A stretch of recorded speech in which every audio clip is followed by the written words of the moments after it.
అందరికీ నమస్కారం. ఈరోజు ప్రభుత్వం ఆరోగ్యశ్రీ కింద 2200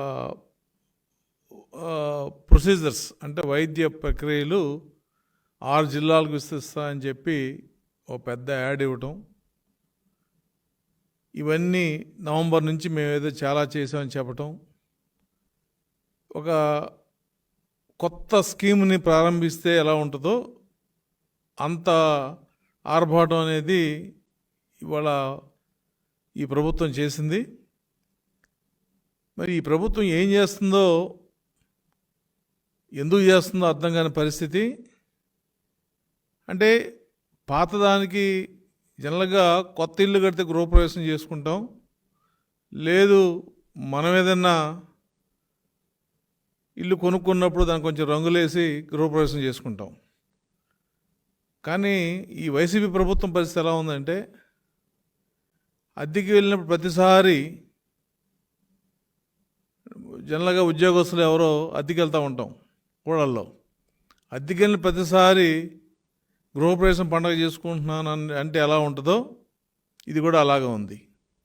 ప్రతి పథకం మేమే ప్రారంభించాం, గత ప్రభుత్వం ఏమీ చేయలేదు, ఇది గొప్ప పథకం అని డబ్బాలు కొట్టుకునే అడ్వర్టైజ్మెంట్లు ఈ ప్రభుత్వానికి అలవాటైపోయింది. వాళ్ళ మంత్రులు చెప్తారు, మా ముఖ్యమంత్రి గారికి పబ్లిసిటీ అవసరం లేదు, మేము చాలా కామ్గా ఉంటాం అని. కానీ అద్దెంట్లో వెళ్ళేవాడు గృహప్రవేశం చేసి కార్డు వేసి అందరిని పిలిస్తే ఎలా ఉంటుందో ఇది కూడా అలాగే ఉంటుంది. 2200 ప్రొసీజర్స్కి మేము ఆరోగ్యశ్రీ వర్తింపు చేసామన్నారు, మంచిది. ఒక విషయం అయితే ఖచ్చితంగా మేము కూడా ఒప్పుకుంటాం, ఆరోగ్యశ్రీ రాజశేఖర రెడ్డి గారు ప్రారంభించారు, మంచి ఆలోచన. 108 కూడా ఆయనే ప్రారంభించాడు. ఆయన గెలవడానికి కూడా ఒక కారణం. మా ప్రభుత్వమే మీలాగా రద్దు చేయాల ఏ స్కీముని. మేము ఏదైనా స్కీము మంచిది అనుకుంటే ఆ స్కీమ్ రద్దు చేశారు. మేము 108 కానీ ఆరోగ్యశ్రీ కానీ రద్దు చేయాల, దాన్ని పెంచాం, ప్రజలకు పనికొస్తాం కాబట్టి పెంచాం, డబ్బులు కేటాయించాం. కానీ వైద్య రంగంలో మీరు చేస్తుంది ఏంటి? బాకాలు ఉదుకోవటం, భజనలు చేయడం తప్ప. మీరు 2020-21 గాను 11,000 కోట్ల బడ్జెట్ అలొకేషన్ చేశారు. 19-20లో దాదాపుగా అంతే అమౌంట్ ఇచ్చారు బడ్జెట్ అలొకేషన్. ఇక్కడ ప్రశ్న బడ్జెట్కి ఎంత ఇచ్చారని కాదు, ఎంత ఖర్చు పెట్టారు. 2018-19లో తెలుగుదేశం ప్రభుత్వం 8,900 కోట్లు ఖర్చు పెడితే మీరు 18-19లో 7,408 ఖర్చు పెట్టారు. 19-20లో కానీ బడ్జెట్ అలొకేషన్ ఎంత ఉంది? 11,400 కోట్లు ఉంది. అంటే 19-20 సంవత్సరానికి 11,400 కోట్లు బడ్జెట్ అలొకేషన్లో 7,408 కోట్లు ఖర్చు పెట్టారు మీరు. కానీ ఈ తెలుగుదేశం ప్రభుత్వం అంతకుముందు సంవత్సరం అంటే 18-19లో దాదాపు 8,917 కోట్లు ఖర్చు పెట్టింది. అంటే బడ్జెట్ అలొకేషన్ పెద్దది చూపించి ఫిగర్స్ పెంచేసి మేము అంత చేసాం డబ్బాలు కొట్టుకునే పరిస్థితి అయితే చాలా దారుణంగా ఉంది. వెనక తెలుగులో సామెత ఉంది, ఏమిటమ్మా మీ కోళ్ళ చిక్కిపోతుందంటే, లేదక్క మా కోళ్ళకి ఒక 2 అడుగులు వెడల్పుండి పెద్ద పళ్ళెంలో భోజనం పెడుతున్నాను అందంట. 2 అడుగులు వెడల్పున్న పెద్ద పళ్ళెంలో భోజనం పెడుతున్నానని చెప్పింది తప్ప ఆ పళ్ళెంలో ఏం పెడుతుంది, కోడలు ఏం తింటుందని చెప్పలేదు. ఈ ప్రభుత్వం కూడా పరిస్థితి అలాగే ఉంది. బడ్జెట్ అలొకేషను నీ చేతిలో పని. 18-19 కంటే 19-20 బడ్జెట్ ఎందుకు పెరగలేదు? నువ్వన్నీ ఇన్ఫ్లేట్ చేసి సెంట్రల్ గవర్నమెంట్ నుంచి అంత వస్తుంది ఇంత వస్తుంది, మా రాబడి ఇంత పెరుగుద్ది అని తప్పుడు అంకెలు వేసి బడ్జెట్ని ఇన్ఫ్లేట్ చేసి చూపించావు. కానీ ఖర్చు పెట్టేటప్పుడు అట్లా కుదరదు, డబ్బులు ఖర్చు పెట్టాలా. అంటే 18-19లోనే మేము 8,900 కోట్లు ఖర్చు పెడితే 19-20లో కనీసం 10,000 కోట్లు ఖర్చు పెట్టాలా. కానీ ఎంత ఖర్చు పెట్టావు? 7,300 కోట్లు ఖర్చు పెట్టావు. ఎలకేషన్ బట్టి 11,000 కోట్లు ఇచ్చాం. అలాగే ఇప్పుడు 2021లో కూడా ఎలకేషన్ ఘనంగా ఉంది. ఖర్చు ఎలా ఉంటుందంటే ఇప్పుడు ఈ ఆరోగ్యశ్రీ లాగా ఉంది. బహుశా ముఖ్యమంత్రి తెలిసి ఉండకపోవచ్చు, ఆరోగ్యశ్రీ మీద అవగాహన ఉండకపోవచ్చు, అధికారులను చెప్పాలా. ఇవాళ అసలు ఆరోగ్యశ్రీ అమలవుతుందా? ఇదిగో మీ వెబ్సైట్లో, ఆరోగ్యశ్రీ వెబ్సైట్లో బెడ్స్ ఆక్యుపైడ్ ఎన్నని ఇవాళ తీస్తే అన్నీ వేకెంటే. ఏ ప్రైవేట్ హాస్పిటల్లో ఆరోగ్యశ్రీ కింద పేషెంట్లను అడ్మిట్ చేసుకోవట్లేదు. ఓపీ సేవలు బంద్ చేస్తే మొన్న మనం మే ఎండింగ్లో, జూన్లో ఖచ్చితంగా ఓపీ సేవలు చేయాలని చెప్పి ప్రభుత్వం ఉత్తర్వులు ఇచ్చిన తర్వాత ఓపీలు చూస్తున్నారు. ఇన్ పేషెంట్లు ఎవరిని తీసుకోవట్లా, సర్జరీలు అసలు చేయట్లేదు. ఎక్కడో చాలా బలవంతాన ఎమర్జెన్సీలోనో మనకు మొహమాటం అవుతే తప్ప అసలు ఆరోగ్యశ్రీ కేసులు తీసుకోవట్లేదు. అందుకే ఆరోగ్యశ్రీ ఎక్కడుందని అడుగుతున్నాం మేము. ఈ రకమైన పరిస్థితుల్లో మేము ఆరోగ్యశ్రీ గొప్పగా చేసాం, 2200 ప్రొసీజర్లు పెట్టాం. నువ్వు ఎంత సైజు పళ్ళలో పెట్టావని సబ్జెక్ట్ కాదు, ఎంతమంది వాళ్ళ ఆరోగ్యశ్రీ కింద బెనిఫిట్ అవుతున్నారు. ఈ పాండమిక్లో కోవిడ్ తప్ప రెండో ప్రొసీజర్ని ఎక్కడా కూడా ఏ ప్రైవేట్ హాస్పిటల్ తీసుకోవట్లేదు. ఒకవేళ ప్రైవేట్ హాస్పిటల్లో మనం ధైర్యం చేసి జాయిన్ అయినా దాని ఫీజు కట్టుకునే పరిస్థితి వాళ్ళ ఎవరికి లేదు. వాళ్ళు లక్షల్లో ఫీజులు వేస్తున్నారు. నిన్ననే తమిళనాడులో ఒక హాస్పిటల్ది మీడియాకు వచ్చింది. 3 లక్షల బిల్లు వేస్తే అందులో మందులు 300 రూపాయలు. మిగతా అన్నీ వాళ్ళు, ఎందుకంటే ఇది హైలీ కంటేజియస్ డిసీజ్ కాబట్టి స్పెషల్ వార్డు, పీపీఈ సూట్లు, డాక్టర్లకి ఫీజులు ఇవన్నీ కూడా పేషెంట్ నెత్తిన పడేశారు. కానీ వాళ్ళు ప్రభుత్వం చేయాల్సింది ఆరోగ్యశ్రీ కింద ఎన్ని ప్రొసీజర్లు ఇచ్చామని కాదు, కోవిడ్ని మనం ఎంత కంట్రోల్ చేస్తున్నాం. కోవిడ్లో వాళ్ళు విజయవాడలో బెడ్స్ లేవు, గుంటూరులో బెడ్స్ లేవు, ఢిల్లీలో 10,000 బెడ్స్ ఉంది, వారం రోజులు కట్టారు.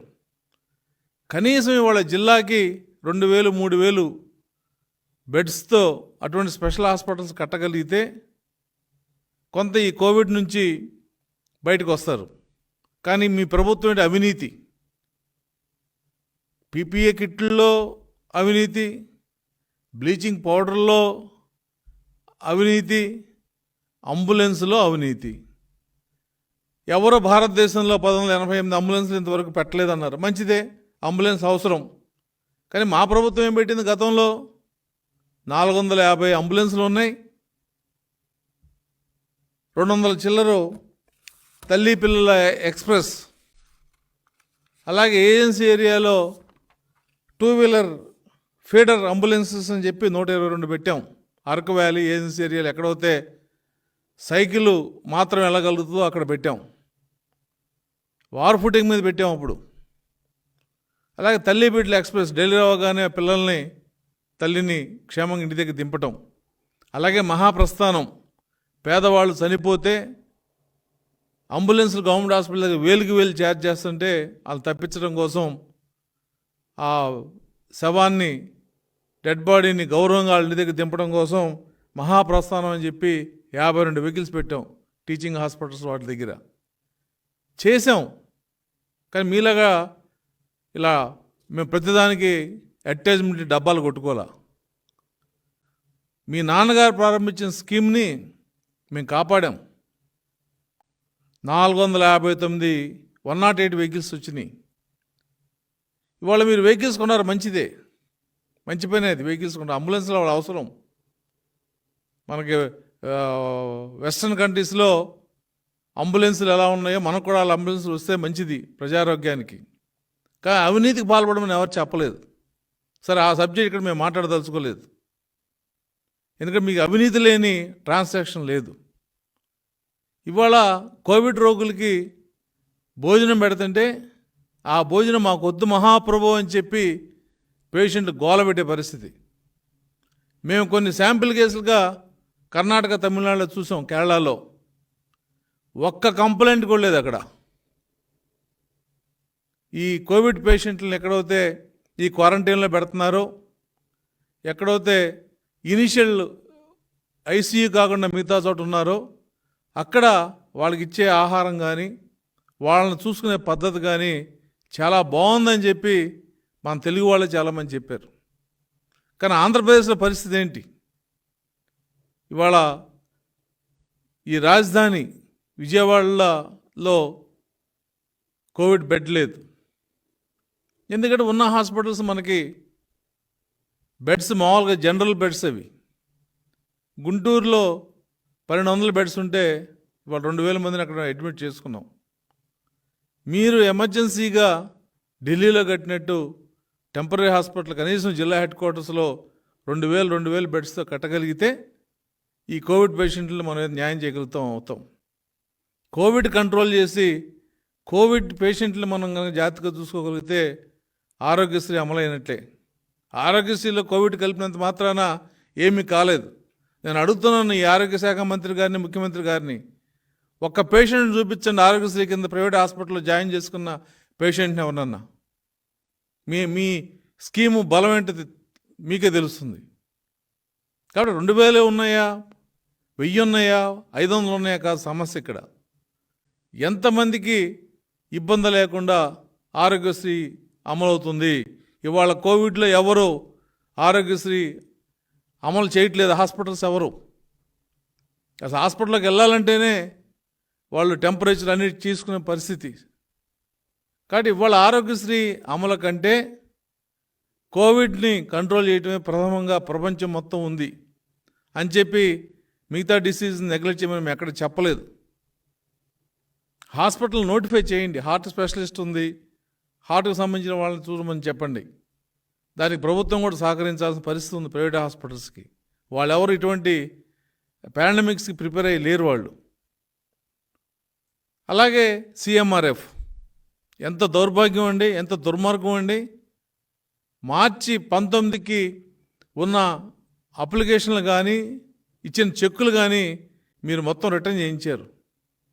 వేల సంఖ్యలో పేషెంట్లు చెక్కులు రిటర్న్ అయితే ఇంతవరకు మీరు క్లియర్ చేయలే. ఏమంటే అది చంద్రబాబు నాయుడు గారి టైం. అంటే జబ్బు రావడానికి, వర్షం రావడానికి కూడా రాజకీయ రంగు ఉంటుందా?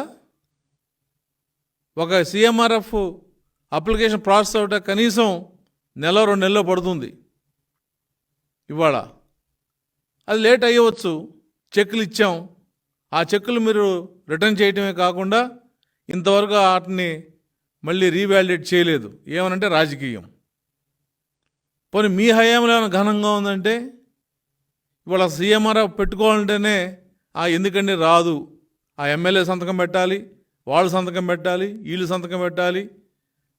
హాస్పిటల్కి LOC ఇమ్మంటే పేషెంట్ రావాలి. పేషెంట్ నీ CM ఆఫీస్కి వచ్చేవాడు హాస్పిటల్కి ఎందుకు వెళ్తాడు?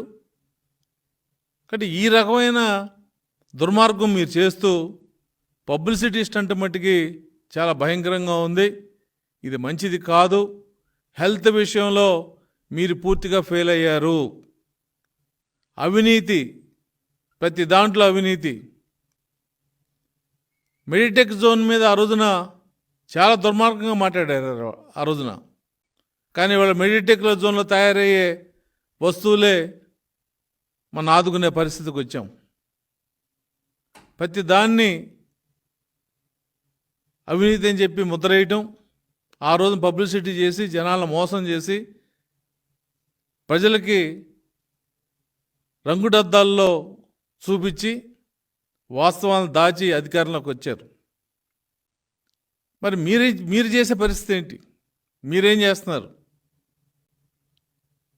కోవిడ్లో జనరల్ పేషెంట్స్ చాలామంది వృద్ధులు, లేదంటే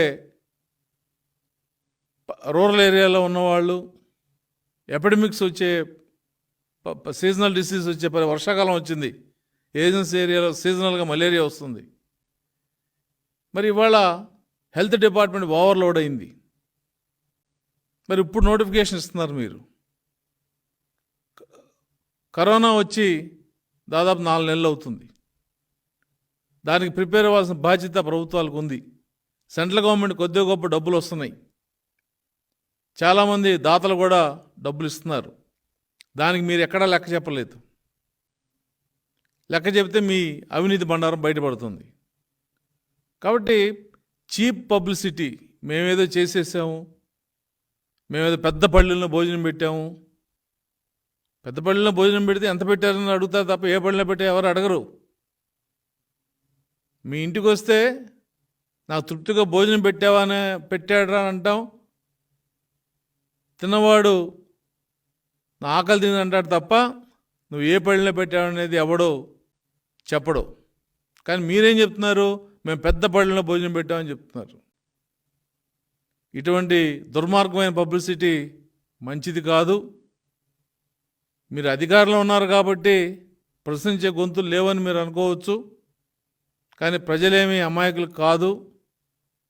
ఒక్కసారి అన్నందుకే మీకు అధికారం వచ్చింది తప్ప వాళ్ళ ఆరోగ్యంతో ఆడుకుంటే మట్టుకి ప్రజలు ఎలా బుద్ధి చెప్పాలో మనకంటే కూడా ప్రజలు బాగా తెలియగలవాళ్ళు. ఏదైనా ఆంధ్రప్రదేశ్లో హెల్త్ సెక్టార్ ఎలా దెబ్బతిందనేది ఉదాహరణే ఇవాళ కోవిడ్ మేనేజ్మెంట్. డాక్టర్లు అడిగితే వాళ్ళని హెరాస్ చేయటం, ఏదైనా కొంటే దాంట్లో అవినీతి, అడిగితే ఇది మీద క్రిటిసిజం చేస్తే సోషల్ మీడియాలో అరెస్టులు చేయటం, ఈ రకమైన అరాచకంతో మీరు పరిపాలన చేస్తే మా ప్రజల ఆరోగ్యమేమో కానీ మీ ఆరోగ్యం అయితే తొందరలోనే ఇబ్బంది పడే పరిస్థితి వస్తుంది. కాబట్టి మీరు సిఎంఆర్ఎఫ్ని లిబరల్ చేయాలి. ప్రైవేట్ హాస్పిటల్లో ఆరోగ్యశ్రీ అమలు చేసే విధంగా చర్యలు తీసుకోవాలి. అలాగే కోవిడ్కి కనీసం మనకున్న జిల్లాలో ఒక్క హాస్పిటల్ అన్న కోవిడ్ పేషెంట్లు పెట్టి, పర్టికులర్ కృష్ణా, గుంటూరు, కర్నూలు, విశాఖపట్నం ఇటువంటి చోట్ల టెంపరీ హాస్పిటల్స్ కట్టి కోవిడ్ను కనుక కంట్రోల్ చేసుకోలేకపోతే మీరు ఆరోగ్యశ్రీలో 2,000 కాదు 3,000, 5,000 ప్రొసీజర్లు పెట్టినా కూడా మీ వెబ్సైట్ ప్రకారమే ఇవాళ బెడ్స్ అన్నీ ఖాళీగా ఉన్నాయి. ఇది నేనేదో గాలిపోగు చెప్పడం కాదు. డాక్టర్ వైఎస్ఆర్ ఆరోగ్యశ్రీ వెబ్సైట్లో బెడ్ పొజిషన్ తీస్తే అన్నీ ఖాళీగా ఉన్నాయి. మరి మీ ఆరోగ్యశ్రీ ఎవరికి అమలు అవుతుంది? 2,000, 3,000 ప్రొసీజర్ వల్ల ఎవరికి ఉపయోగం? దీనికి ఆరోగ్య శాఖ మంత్రి గారు సమాధానం చెప్పాలి. కాబట్టి చీప్ పబ్లిసిటీని కనీసం ఆరోగ్యం విషయంలో అన్న, హెల్త్ విషయంలో తగ్గించి వాస్తవాలు చెప్పి ప్రజలకి ఆరోగ్య సేవలు అందించాలని చెప్పి మేము డిమాండ్ చేస్తున్నాం. లేదు మాకు పబ్లిసిటీ ముఖ్యం అనుకుంటే ప్రజల ఆరోగ్యంతో చెలగాడితే మట్టుకి ప్రజలు ఎట్టి పరిస్థితుల్లో క్షమించరు. మీ నాన్నగారు ప్రారంభించిన ఆరోగ్యశ్రీ 108కి ఆయనకి బలం అవే. వాటిని మేము కాపాడాం. మీరు దాన్ని పాడు చేయొద్దు, ప్రజలను మోసం చేయొద్దు. కనీసం ప్రజల ఆరోగ్య విషయంలో అన్నా నిజాయితీగా ఉండి అవినీతి లేకుండా ఉండాలని చెప్పి మేము ప్రభుత్వాన్ని డిమాండ్ చేస్తున్నాం. Hi, this is Trisha. I'm Radhika Apte. వస్తాను కృష్ణమూర్తి. నేను ఆలీ మాట్లాడుతున్నాను. You're watching E3 Media Network. E3 media network. E3 media network. E3 Media Network. E3 means entertainment. entertainment.